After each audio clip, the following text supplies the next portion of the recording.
I would now like to introduce today's presenters. Shirajit Sengupta, partner, leads all horizontal IT services research at Everest Group research program.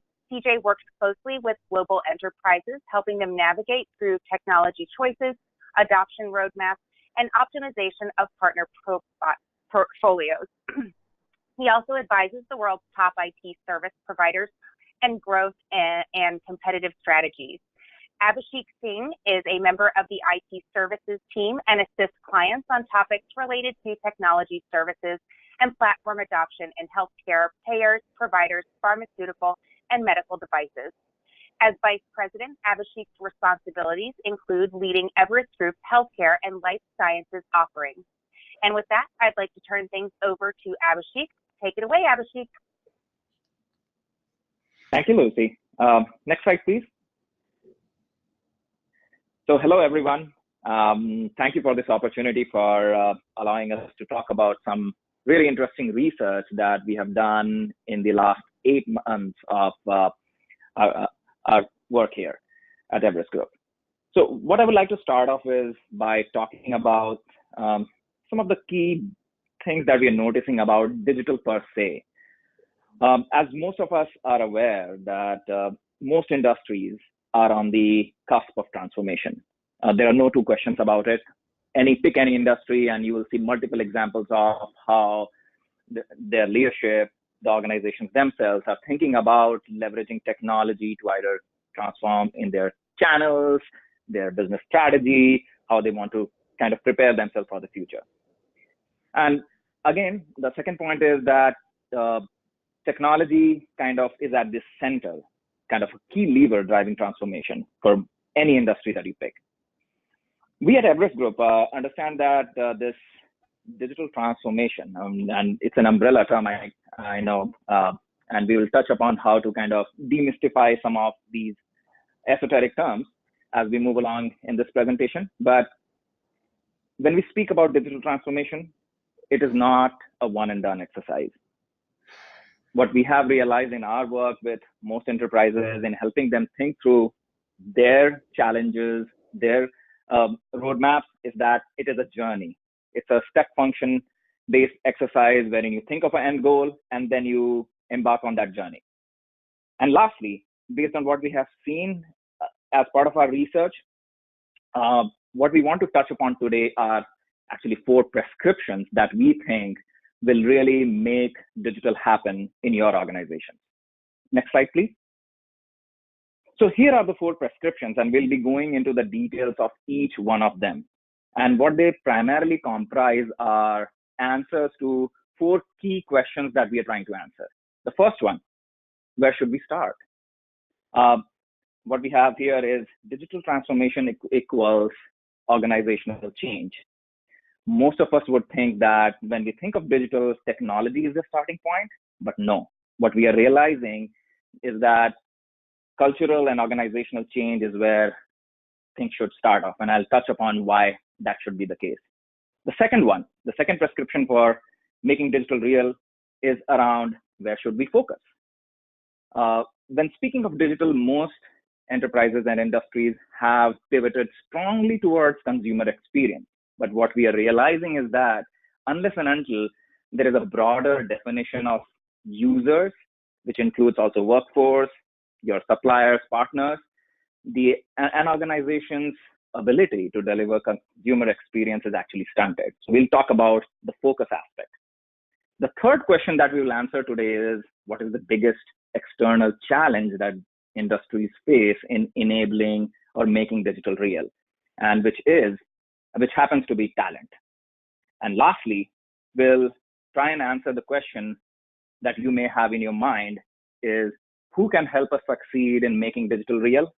And the answer is the ecosystem with whom you need to work, what kind of changes that are taking place there, and how to navigate through that. So on that note, let me touch upon the first prescription. Next slide, please. Let's move on to the next one. Okay, here is the key point that I wanted to make to start off this entire discussion. The key point here is digital transformation does not equal modern technology. And let me allow that statement to sink in your minds, because when we speak of digital, we tend to pivot very strongly to technology. But what we are realizing, and I'm using this particular axiom as a base to kind of define why that is the case.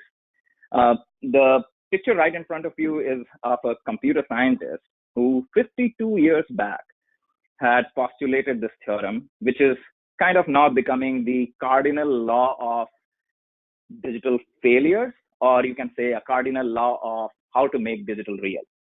I'll read it out for you. Organizations which design systems are constrained to produce designs which are copies of the communication structures of these organizations. What does that mean? It means that technology does not solve for aspects such as time to value, if that is what you're trying to solve for, or business agility or change. If, say, for example, you have dysfunction within your organization and you try to solve for it using technology, what you are essentially doing is replicating those dysfunctions at a technology layer. Hence, what Conway was trying to say is that for any digital initiative to succeed, the focus should be to first make cultural change happen, organization change happen, business agility first before we even talk about IT agility, because all of these aspects related to technology will follow from how cultural changes take place. Let me take an example, which I will come to later also, is the example of General Electric. Back in 2015, Jesse Mills had started off on an initiative to kind of turn GE into a digital native organization. And the term being used then internally within GE was Uberization, because then Uber, no prizes for guessing, was the poster child of how digital companies could succeed.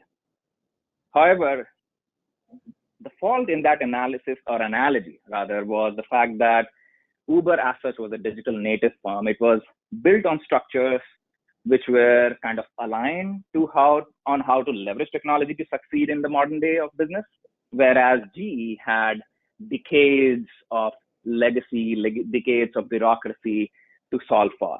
And that was one of the reasons why a lot of these initiatives within GE did not end up succeeding. And they had to go back to the drawing board to pick certain initiatives which could be classified as digital native, allow them to run at a different speed compared to the organization as a whole. Next slide, please. Now, and having talked about this theorem and having spoken to over hundreds of senior executives in different industries who have been thinking about or have been implementing digital or trying to do that, we actually put together a set of questions for us to analyze what's really happening in this environment of digital transformation. And this is what is really surprising for me. If you look at some of the numbers out there, which basically says that very few organizations hit the bullseye when it comes to digital. Just look through these numbers. 57% of enterprises witnessed an increase in their operating costs.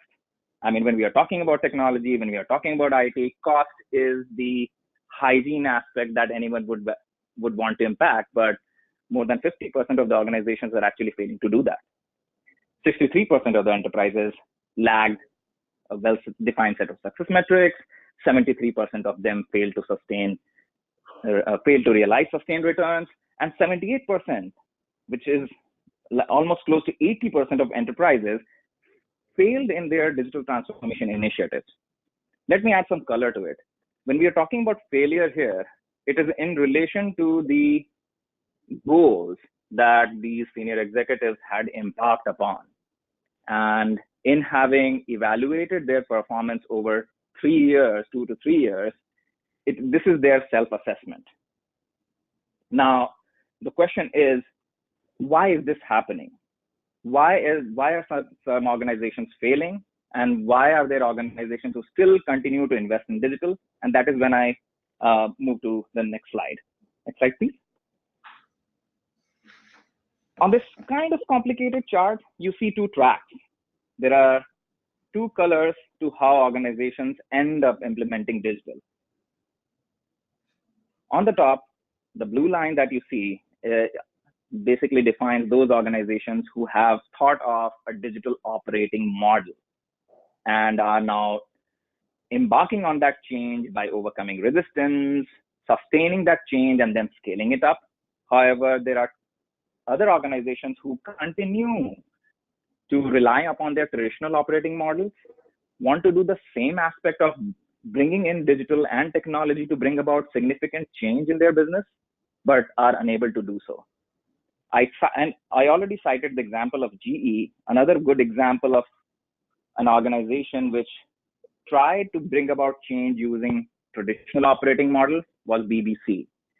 Back in 2013, they had started off on a digital media initiative, which was kind of de-linked to their broader go-to-market.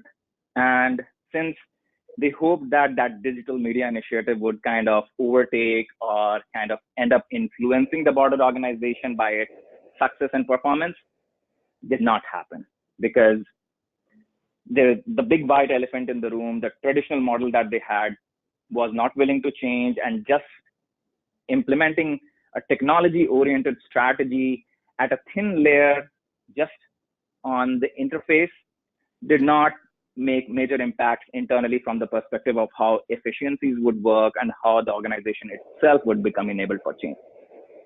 But then there are two very good examples of how some organizations which have actually brought about this change. Amazon is a very good example, but I would not consider it in the same category as GE or BBC, who have a very long legacy. But let's talk about Ford, for example. Ford was able to kind of run with its digital initiatives by being very clear about what classifies as a new operating model versus what classifies as traditional operating model. And what they did was they distinctly created structures or LOBs which were kind of mandated to run at a faster speed, were being evaluated on agility, were evaluated on time to value. So things such as transportation, mobility cloud that they were working with cities on in trying to enable some components of whether automated cars are concerned or certain services that they were trying to build out within their car ecosystem. They kind of hived off those units separately to run at their own speed. And that is how Ford was able to kind of showcase success in those organizations and then bring those learnings back into the main organization. That's how large organizations could possibly learn from it. Amazon is an interesting one because, again, it had the luxury of being nimble already. It was still a growing organization. But some of the things that we can really learn from the Amazon as an organization is they enabled an entrepreneurial culture itself within the organization, wherein small pod-like teams would run with their own initiatives, would own our marketing, would own go-to-market, and would create their own ecosystem, so to speak. So within the Amazon umbrella, if we talk about how Amazon Web Services got created, it's a very good example of how a unit within a larger construct was able to run with its initiatives independently, think about what technologies it would adopt, what cultural changes it would bring in, and what is the kind of change management it would be able to run with. So now the question in your mind probably is why some of these digital initiatives fail, how to identify those tenets, what should be the aspects on which you should be working on to ensure, one, that you prevent failures from happening, and second, enable success. Let me move to the next slide. Here are the top 5 challenges which the CIOs whom we interviewed ended up identifying, which were constraining their ability to bring about change. You know what is the biggest takeaway for me here amongst these 5 challenges? 2 of the top 3, if you look at it, the business casing and the third one, which is change management, are actually internal challenges. typically when you, in my experience of having run surveys, typically what I have seen is that respondents tend to blame external factors rather than internal factors for any initiative not succeeding or failing. In this case, I was kind of very delighted and surprised that out of the top three, there were actually two wherein CIOs were kind of introspecting and bringing out their self-awareness and pointing out two aspects which were actually stifling their ability to bring about success in their digital initiatives.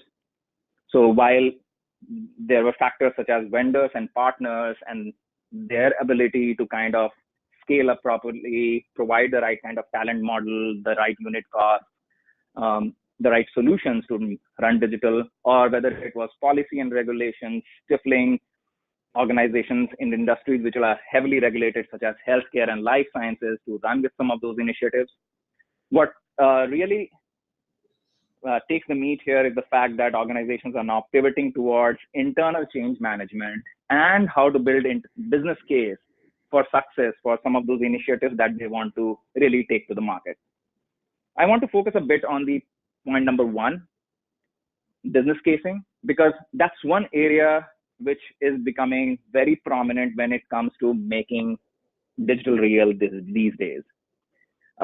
Whether it is CIOs, whether it is CFOs, these are leaders of different lines of business within any organization, pick banking, pick healthcare, pick manufacturing. They are flooded with requests for initiatives to sponsor. And there are only so many initiatives that they can godfather or budget for. Hence, there is a very strong case here for CIOs to enable a model wherein they could build proper business case for seeking funding and taking those initiatives to see the light of the day.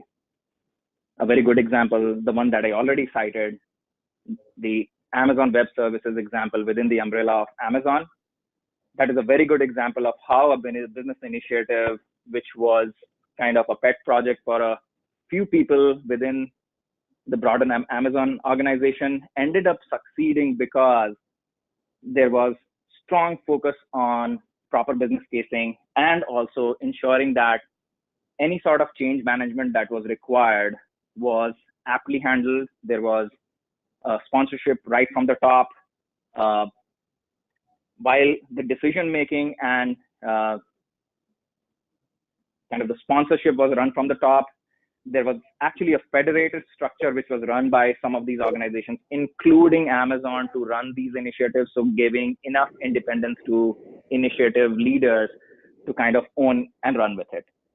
And this is what defines, these five end up defining the tenets which either make digital not succeed, or if you flip it, these are what can help make digital succeed. Let's move on to the next one.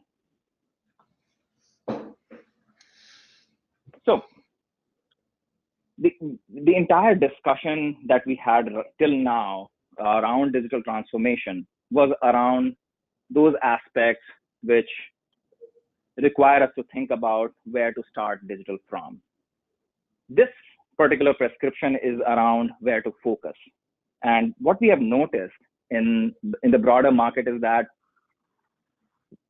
when we speak of digital and speak of some of those industries which pivoted really early, those early adopters of digital transformation. So let's pick banking and how they pivoted towards core banking or internet banking, or healthcare, which has been talking about population health and patient engagement, retail, which has been talking about improving experiences, whether in store or in e-commerce.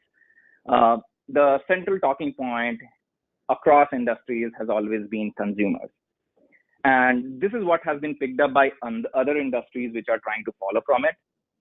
Even within those industries, examples of what's really happening within the healthcare umbrella are cases in point of what should not actually be done when you are trying to improve consumer experiences, or in their case, patient experience, because a significant portion of investments when it comes to digital went towards interfaces, kiosks, portals, mobile apps, websites, which were thin layers of interaction or engagement layers, which allowed the consumers to interact with those firms better. But these layers were not integrating seamlessly with the backend, which was feeding in the right kind of decision oriented data, or the enablement side, which is around maybe cybersecurity or the scaling up of infrastructure, which would allow these organizations to really scale those consumer focused initiatives. And what it ended up creating was a lot of friction around, okay, I have spent $1 million focused on consumers, but consumers are not really happy. So what's really happening here? So let's move on to the next slide. When we asked organizations as to what would be the right components or metrics on which they would want to evaluate their ROI on digital initiatives, these are the 4 top ones. If you notice, consumer experience does not figure in here. But let me tell you this, consumer experience is at the center of all of these 4 components that the responding senior executives talked about. So whether it is around reducing operating costs, whether it's around innovating new products, services, or business models to help their end consumers, whether it's around growing revenue for existing businesses by leveraging the digital channels to expand exponentially, or last but not the least, which is the point I wanted to come to, is around improving efficiency of the workforce. Because this has been one of the most important aspects on which organizations have felt challenged. A very good example of this, again, I keep going back to healthcare examples, but I keep learning from what I keep hearing from that industry. 10 years back, healthcare organizations, especially the health systems in US, ended up adopting something which is known as electronic medical records. Government was subsidizing it. There was a movement around adoption of technology, and suddenly billions of dollars poured into these health systems, and these organizations started to adopt these technologies. But what really happened was, instead of allowing for better patient experience, it actually ended up creating friction or workload, extra workload for clinicians who were, at the end of the day, supposed to deliver experience for patients. So doctors and nurses would be spending 30 to 40% extra time on these digital, so-called digital platforms, doing administrative work beyond the hours they were already spending in delivering care. At the end of the day, I have data points which tell that most of the large, famous health systems in US report these digital initiatives or EMRs as one of the major reasons for high attrition within their organizations. And at the end of the day, they are also seeing a negative impact on consumer experience. So that is why most organizations are now realizing is that unless and until we pivot strongly to enabling those who deliver experience for end consumers, experience for consumers cannot be delivered. And that's the most important point here. Next slide, please. This is the structure, and I wanted to spend some time on this and repeating the point that is mentioned on the headline. And I already talked about it, but repeating it again here, digital is not just the interaction layer, the layer that you see on the top and that blue box, like the devices or the virtual agents or the interactive applications. And experience is not just for customers. Experience also means great experience for workforce, great experience for partners, while keeping the customers at the center of it. Because there is a huge wide spectrum of things that an organization, any enterprise needs to take care of. And those largely align to aspects around, if you look at the second box from the top, which is around how do you build the right kind of insights? How do you leverage the data internally? How do you ensure there is proper automation happening to which speeds up the existing processes or the systems that you have in place? And last but not the least, the performance layer, which allows you to kind of drive scalability for your digital initiatives, and also ensuring that performance is right up there. And you do that not only by just adopting technology, you do that by ensuring that you have a proper view of how you design for and manage change. And if you look at the left hand side of this picture, how do you work with your ecosystem to kind of enable all of the components that any organization needs to be future ready, whether it's new architectures, whether it's access to a talent pool, whether it's access to new innovation that is really happening outside the ambit of your industry. So on that note, let me take a pause. And I know I talked about two very important questions here. One is where to focus on, where to start and where we focus on. Let me see if there are any questions that have come up since then. Actually, Abhishek, hi everybody, this is CJ. Actually, Abhishek, there's a interesting question that's come up. The question reads, on slide 9, you talked about talent and vendors being part of the challenges faced by enterprises. Over the last couple of decades, vendors and skills have evolved significantly and have become much more mature. Why is this suddenly becoming such a big issue? Oh, that's a very, very good question, and happy to answer it here. There are a couple of things happening here. And CJ, I would love to hear your opinion too on this. When we are talking about vendors and the ecosystem as such, and their ability to deliver change, what we notice is that some of the seminal changes that are taking place in industries, specifically, let me take the example of banking, so to speak, and wherein new models are getting explored. They face competition from organizations such as fintech organizations, which are coming up in the Silicon Valley, and they feel the need to bring about those changes at a much faster pace than they were able to do maybe 10 years back. Now, the ecosystem that they are currently working with, the vendors and partners, have been used to delivering services in a certain model at a certain pace, aligned to how organizations would procure earlier. But now, since the organizations themselves are now moving at a much faster pace, CIOs also feel the need to balance between the exponential flow of requirements coming on their table versus managing their existing operating model and also bring about change. They feel challenged in trying to tap into the same ecosystem and align to that speed of change that is required.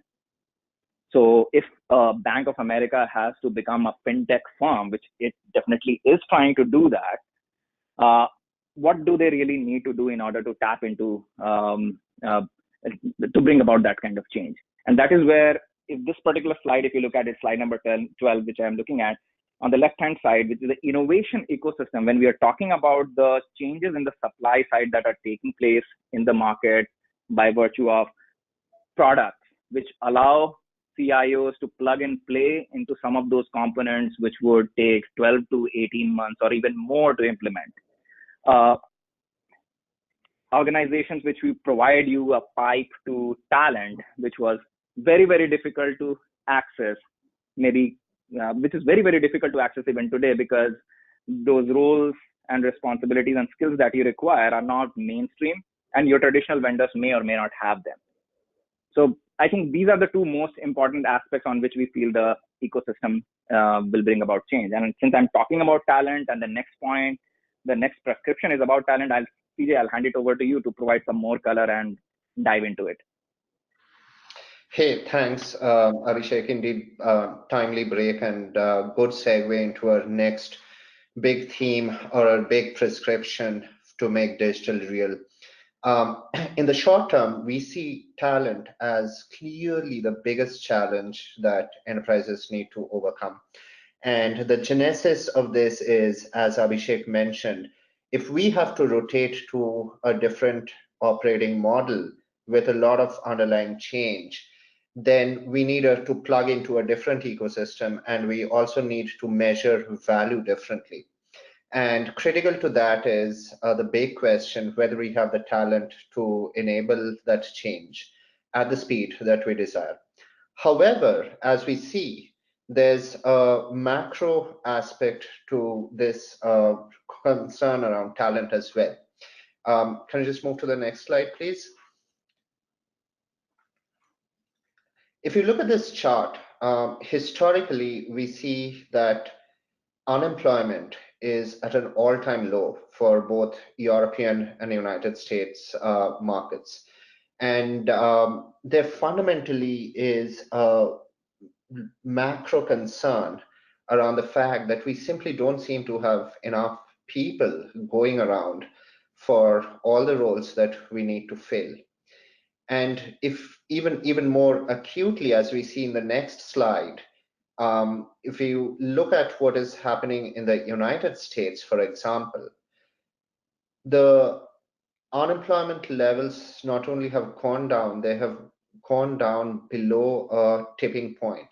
There are actually fewer people who are looking for a job than there are jobs available. So clearly, we are in the middle of a talent crisis, which is leading to what is popularly known as the war for talent. However, this is the big macro picture, and this covers all sorts of roles, all sorts of jobs in two of the biggest spheres of economic activity in the world.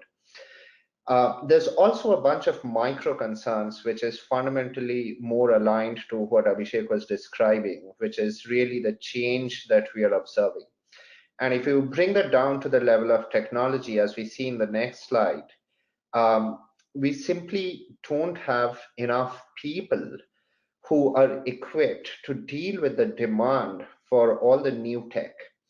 And if you look at those white circles, those are the big clusters which we believe to become flashpoints for the talent war of the future. So if you look at a lot of next generation skills around enterprise platforms, be it Google, Amazon, or Oracle Clouds, if we look at AI, if we look at next generation SAP skills like HANA and Leonardo, and even if we look at modern fourth generation languages, and if we look at cybersecurity, those are some of the really big areas where the world is going through a massive talent crunch right now. We simply aren't producing enough skilled resources who can be staffed reliably on live engagements with enterprises.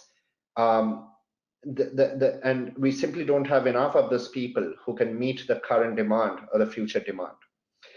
And if we were to dig down a little bit into some of these skill aspects, let's look at what are some of the languages, some of the tools, some of the databases where we see a spike in demand and tremendous talent shortage. Next slide, please. So if you look at all the text in blue over there, right? So you look at database technologies like Apache or Spark. You look at tools like Riverbed. If you look at cloud infrastructure, if you look at continuous integration or deployment tool sets like Chef or Puppet, we simply just don't have enough people going around, right? And consequently, what we naturally see is that enterprises are trying to get access to that talent through more scaled global sourcing initiatives around what should be core on the digital side. So in terms of outsourcing activity, 69% of deals today have significant digital components. And we continue to see a steep acceleration in the number of global in-house centers or shared services that are being set up by enterprises to meet the need for talent. However, this is not still enough to meet the demand. And the question really is, how is the supply side responding and how are enterprises behaving to unlock appropriate value from the supply side, which is our fourth big prescription. And if we go to the next slide, we will see that. We really need to pivot to a different way of evaluating our vendors. And we need to have a different vendor ranking methodology to unlock value from the supply side ecosystem. Next slide. So we spoke about this big talent crisis and how there's an aggravated increase in global sourcing activity. However, it's still the tip of the iceberg. That's only around roughly 27% of the activity. 63% of enterprises still rely on reskilling their legacy workforce to meet talent shortage. And the question is, why is this so? And why aren't service providers, why aren't global shared services organizations able to grow faster against this mandate where clearly enterprises have to move at speed and they have to move at scale? It's a bit of a puzzle. And the reason for that, as we see in the next slide, is really that talent is part of the issue. The bigger issue is that most enterprises don't really have the level of satisfaction, or they don't really have the positive experience that they would seek from their supply side partners, third parties, along a number of dimensions.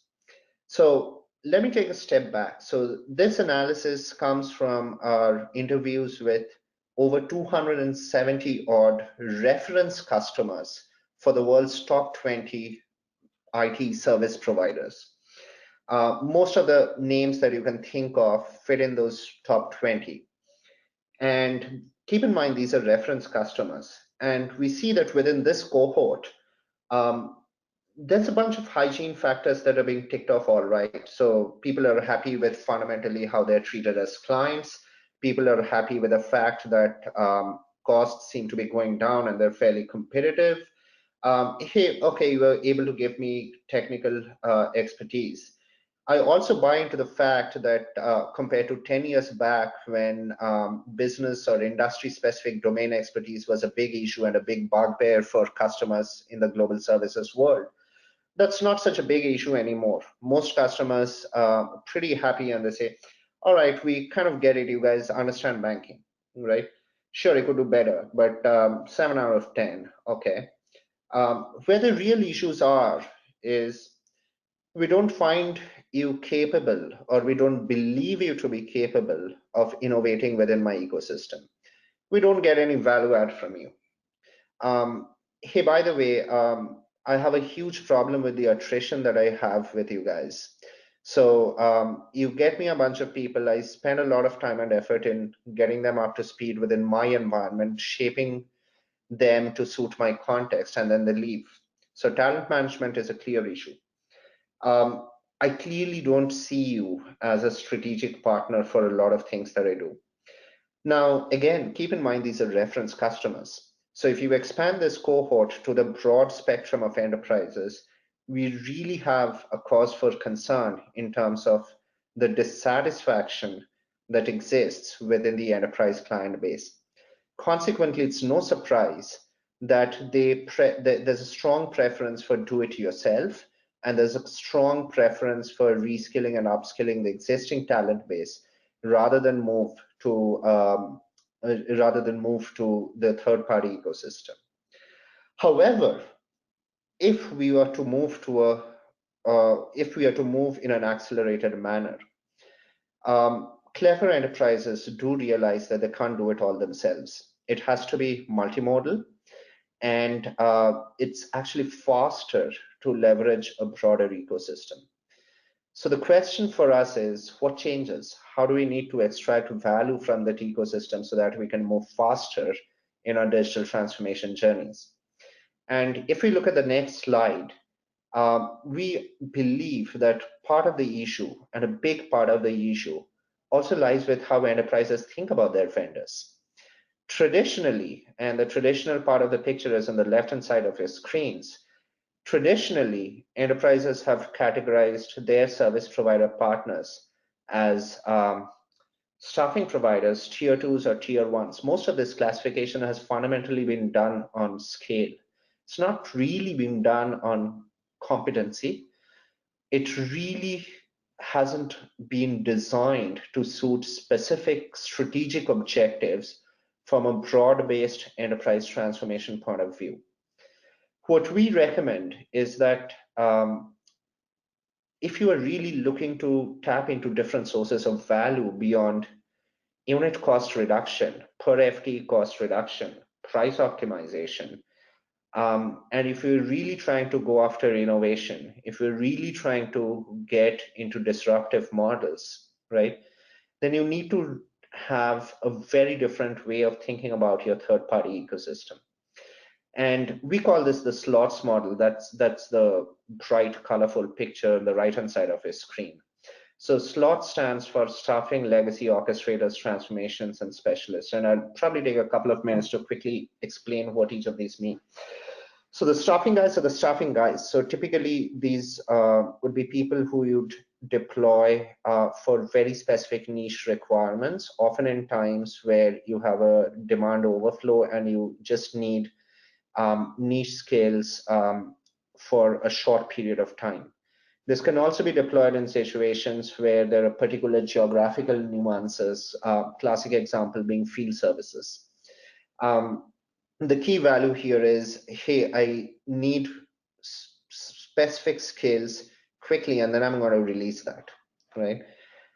Legacy aggregators are the guys that need to be managed to drive efficiency. They're the guys who need to be managed on scale, and they need to be evaluated on their ability to manage scale very, very efficiently. And you'd still need these guys because likely enterprises will continue to have a degree of legacy in their environments for the foreseeable future, not least because not everything can be transitioned overnight. Sometimes there's not only a prioritized roadmap, but there's also a lot of risk associated with moving all legacy overnight. Classic example being, hey, I still got my mainframes. I still need to keep them alive and running. I still got legacy applications which are further down my roadmap. They're extremely stable systems. I don't have a lot of spikiness on those workloads. I still need people to run that show. Orchestrators are the guys who are masters of complex technology ecosystems. They would typically have deep connections with a multitude of technology vendors, OEMs, ISVs, etc. They are the guys who unlock what's locked in within your ecosystem. They're the guys who stitch together stacks. They're the guys who bring tools to unlock value from your locked in technology stack and make it more flexible. Oftentimes in a service context, you'd also see orchestrators running effectively multi-vendor portfolios and orchestrating value across them, across different business units and geos. Transformation partners are guys who bring in strong consulting capabilities. They're the guys who you should include as part of your road mapping initiative. You need to consult these guys because they bring in a wealth of outside-in expertise in terms of how to think about your journey, right? Specialists are the guys who are really specialists for a particular segment, a particular industry, a particular tower. So you could have a Temenos specialist or a Cerner specialist, or you could have, hey, I really understand how to mass migrate to AWS on scale. I've got the talent to do that. I've got the tools to do that, and I can do that at speed. You could have an industry vertical specialist too. Here, you really understand what it takes to transform your claims processing organization. So if you start thinking of each of these different roles, then the question is, how do we measure value for each of them? So they clearly they need to be evaluated differently, they need to be incented differently, and they need to be assigned very specific roles in the portfolio to drive objective value against the transformation journeys that you have. In some shape or form, we believe that the way to evaluate the supply side ecosystem broadly needs to be looked at through 5 dimensions, which we'll see in the next slide. If you think of these 5 dimensions, we spoke about talent already. Now, talent not only needs to have a journey which is contiguous, So I was speaking about talent, and we already spoke about talent. So we've traditionally built a talent model that's distant, that's built on hyper specialization, and which really doesn't have a lot of business context. We need to change that. Or the supply side of the ecosystem clearly needs to change that. Today, if my app is the business, then IT and business work hand in hand. And clearly, a lot of these journeys need very persistent, iterative activities. And that requires a move from classic 80-20 offshore onshore rules. So we clearly see that when you're considering the journeys of agile and DevOps transformations, we clearly see talent being consumed through different operating models. So not only is it a key question whether you have good talent, but it's also a key question, how can I consume it? What's your operating model? And we see the operating model being a good operating model, leveraging not just bodies, but also IP, right? We also call this amoeba versus Lego. So is it just a bolt-on? I'm going to send you 20 people versus do I send you a small cross-functional, highly agile team, right? And can I price you by team or per pod? And can I price you by outcomes, right? One of the classic mistakes that we see a lot of third-party service providers do is they don't really understand the client journey and the need for a different client engagement model. Most service providers fall into the trap of, hey, I can do it all. They don't really understand that what a lot of customers are looking for is close partnership, where part of the journey is also about how do you enable my people to do it rather than you doing it all. And that's classic of a legacy mindset, because in the old world, hey, we had a contract, we delivered against it, we did a transition, you measured us on SLAs, and it was a very well partitioned world. That world is collapsed now. It's really about how do I get the best out of two teams that are truly not two teams but get integrated towards one common objective. Financial, this is very interesting, right? So if you're truly looking for a transformation partner, look at a partner who manages growth and margin imperatives in a balanced way. It's almost intuitive that in a world that's disrupting rapidly, if your partner is obsessed around margins, they're not going to be in a position to invest appropriately, not only in your relationship, but also for their own good and their own sustainability down the line. What we spoke about the ecosystem applies not only for the buy side, but also for the supply side. So is your partner capable of bringing in the right ecosystem? This is very important when you're considering orchestrator roles. Are they able to bring in not only the big tech companies? Do they have the ability to bring in innovative startups? Do they have the ongoing R&D ecosystem across academia, incubators, startups, etc.? Are they in line with government directions and policies? Are they investing in local ecosystems and local institutions? That's going to be a key question for sustainability. So depending on the role that you have in mind for a supplier, right? The enterprise clearly needs to look at these 5 different models or these 5 different dimensions and map out what works best for which role, and accordingly arrive at the right decisions and build out this supply side portfolio. Now, what we did was we evaluated a whole bunch of the world's global IT service providers across several of our segments on these dimensions and allied metrics.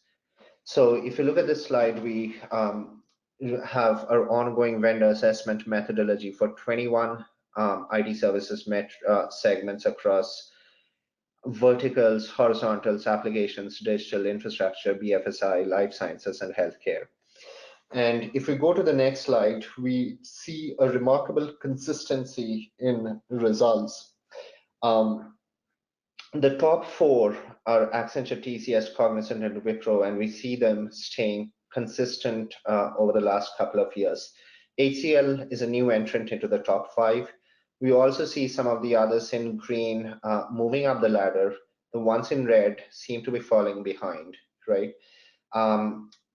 And we also look at what some of these guys are doing right. And when we took a peek under the hood, we really see that it falls into those five models. It's really about talent, operating model, IP, how do they manage their financials, and how do they think of client journeys and ecosystems. Now, if we move to the next slide, we also have a very interesting category which we call challengers. Challengers are service providers who are less than $2 billion in revenues. And these are the guys we note for their flexibility and their agility and their willingness to challenge incumbents and change status quo meaningfully in customer accounts. Again, very interestingly, we see consistency in performance. So L&T Infotech, or LTI, consistently stays as the #1 challenger. Virtusa stays as the #2. Emphasis moves from #4 to #3. Hexaware moves a notch up. EPAM stays consistent, as does some of the others like NIIT. And this is a very interesting play, because if you're trying to drive change within your service provider ecosystem, a great way of thinking about it is thinking of, can I bring in a challenger? Can I bring in a challenger who's going to move at a different speed, who's going to move at a different agility and flexibility, and fundamentally shake things up a little bit? At the same time, keep in mind there's a little bit of watch out or a word of caution when you are looking to engage a challenger. Challengers, by virtue of fundamentally who they are, also make for interesting acquisition targets amongst each other, as well as for larger service providers outside of the challenger category. So L&T Infotech, LTI, or rather L&T Infotech's parent group, L&T, acquired Mindtree, so that's one challenger potentially less. Syntel got acquired by Atos, right? And it's always an interesting play where we are going to see some of these challenger category players getting consolidated. So it's a very interesting option, but also keep in mind that some of these entities are also going to go through their own transformation journeys, and part of that includes M&A. If we look at the next slide, which really details out the cutthroat nature of the supply side world today, there are a whole bunch of reasons why people are making inorganic moves. So one clearly is the war for talent, and we have spoken enough about it. Classic is DXC acquiring Luxoft because they get access to next generation development skills. If we look at Atos acquiring Syntel, that gives them a big beachhead in the North American market. L&T acquiring Mindtree is clearly about shareholder value for the parent organization, and so on and so forth. So we expect the supply side ecosystem to evolve in terms of the logos, but also in terms of the business models. So just to recap, if we move to the next slide, here are 4 recommendations. You can't get to digital transformation without organizational change. To get to consumer experience, you really need to think of all the user experience stacks that underlie it. If you want to move fast in the short term, focus on talent. And if you want to focus on talent in the short term, you need to unlock your supply ecosystem, and you need to create the supply ecosystem differently to be able to unlock that value. Thank you for joining us on today's webinar. It was great talking about some of our research. We are now going to move into quick Q&A. We are going to take a few questions. And by the way, if you have more follow-up questions which we couldn't answer, feel free to reach out to us. You have our email addresses at the bottom of the Q&A screen.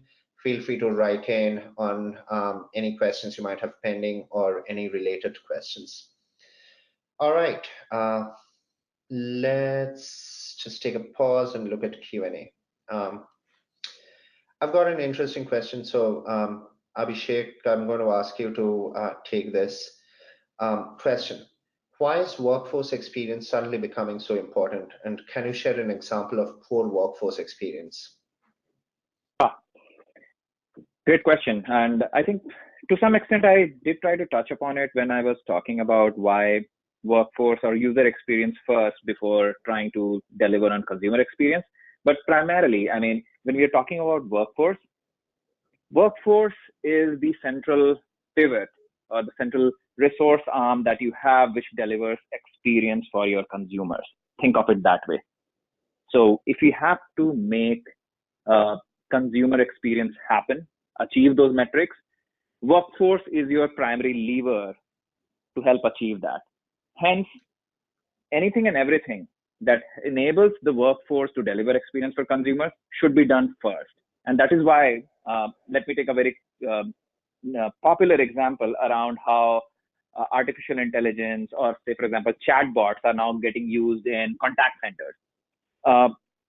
In the recent past, we have seen a kind of proliferation of chatbots when it comes to contact centers. You call up any contact center, call center for any organization that you work with as a consumer, and you might get exposed to a chatbot. Typically, that is not a very great experience. Those are like canned responses. Sometimes the chatbots don't really understand what you're saying. How it is changing currently is a lot of leading organizations are actually bringing people back to the front of contact centers. They are the ones who are speaking with the end consumers, but they are the ones who are relying on chatbots and artificial intelligence to prepare the right kind of responses.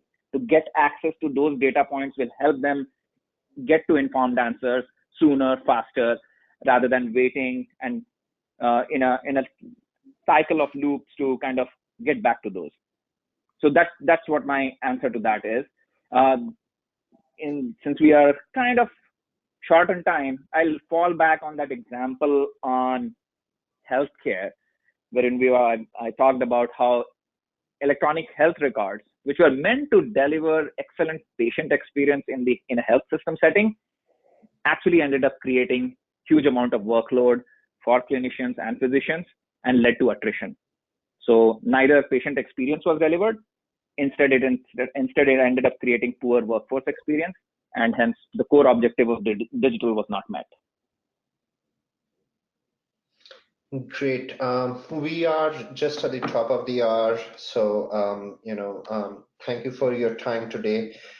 Before we wrap up, again, there's going to be a downloadable replay version, and don't forget to engage with us for any further questions. Last but not the least, please feel free to visit our portal, check out some of the great insights from some of my colleagues on their blogs or their reports. And we look forward to hearing from you. And thank you again for joining us today. I'll hand it over to Lucy for closing comments. Thank you, CJ, and thank you, Abhishek, and thank you, everyone, for attending today's webinar.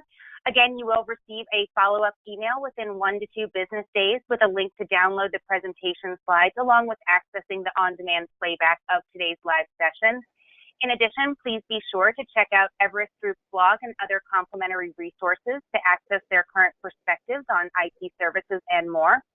Of course, you may also preview relevant published research on their reports portal, which you can access from the upper right-hand corner of the corporate website. On behalf of the Everest Group and our presenters, thank you for joining us today and have a great rest of your day.